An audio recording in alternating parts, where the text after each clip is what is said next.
விஜய் பத்தி இப்ப என்ன விஜய் மீதான விமர்சனம் என்ன அப்படின்னா, விஜய் வந்து தன்னோட ரசிகர்களையே எப்படி மதிக்கணும்னு விஜய் அவர்களுக்கு தெரியல.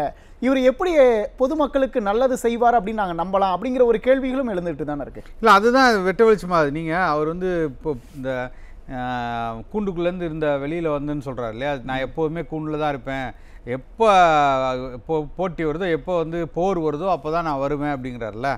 நீங்கள் இந்த தடவை வந்ததுக்கே மக்கள் எல்லாம் ரொம்ப மோசமான நிலையில் உங்களை பார்க்க ஆரம்பிச்சிட்டாங்க. அப்போ உங்களுக்கான எந்த ஒரு புரிதலும் இல்லை, அரசியல் புரிதல் இல்லை, சித்தாந்தம் இல்லை, கொள்கை இல்லை, கோட்பாடு இல்லை. நீங்கள் போகிற போக்கில் எல்லாத்தையும் கூட சேர்த்துக்கிட்டே போகிறீங்க. இன்றைக்கி வந்து எம்ஜிஆர் அவர்களை சேர்க்க ஆரம்பிச்சிட்டிங்க, அண்ணா அவர்களை சேர்க்க ஆரம்பிச்சிட்டிங்க.